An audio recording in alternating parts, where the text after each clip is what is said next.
Bayangin Anda beli mobil bekas tapi odometernya masih 0 km. Ini bukan mimpi, bukan juga promo Shopee, tapi kejadian nyata di Cina. Lagi-lagi negeri tirai bambu bikin kita geleng-geleng kepala. Masa ada mobil bekas yang bahkan belum pernah jalan? Mobilnya sih bekas di atas kertas, tapi di jalan raya masih perjaka. Fenomena ini bikin heboh pasar otomotif dunia. Pemerintah Cina sampai turun tangan karena para produsen mobil ngotot ngejar target penjualan, bahkan kalau harus jual diri mobil sebelum sempat jalan. Jadi ini trik licik marketing atau sekadar akal-akalan di tengah perang harga yang brutal? Yuk kita bongkar bareng, karena ini bukan cuma soal mobil, tapi soal bagaimana industri otomotif bisa jungkir balik demi bertahan hidup. Bayangkan Anda membeli mobil bekas, tapi begitu dicek odometernya masih 0 km. Kedengarannya aneh kan? Tapi inilah kenyataan yang sedang terjadi di Cina. Pasar otomotif terbesar di dunia ini sedang diguncang oleh fenomena unik yang disebut mobil bekas 0 km. Mobil-mobil ini sebenarnya belum pernah dikendarai sama sekali, namun secara administratif mereka sudah terdaftar, bahkan sudah punya pelat nomor. Alhasil, secara hukum mobil ini dianggap bekas, padahal kondisi fisiknya 100% baru. Lalu kenapa bisa terjadi?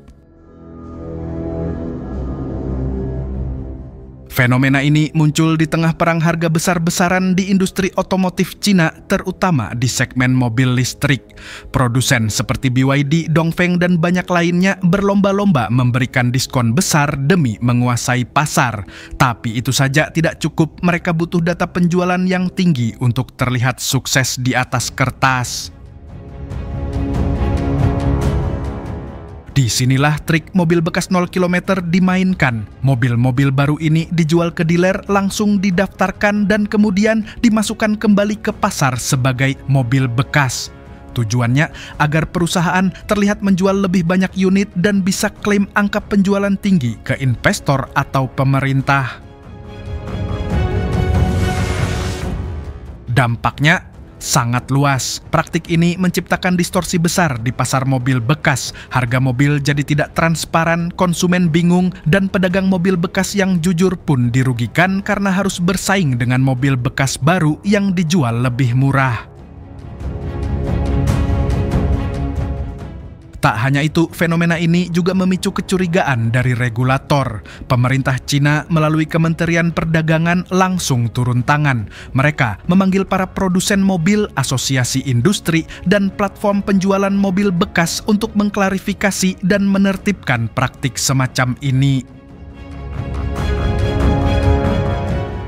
Bahkan, saham perusahaan otomotif seperti BYD dan Leapmotor langsung tertekan di pasar modal setelah kabar ini mencuat. Investor khawatir praktik ini akan memperburuk iklim persaingan dan membuat kondisi keuangan perusahaan jadi tidak transparan.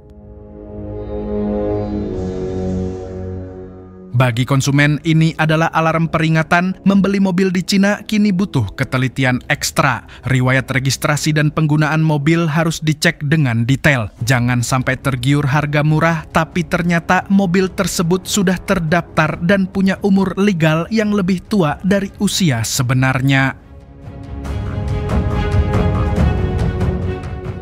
Fenomena ini juga menjadi contoh bagaimana kompetisi ekstrem bisa menciptakan celah-celah manipulasi.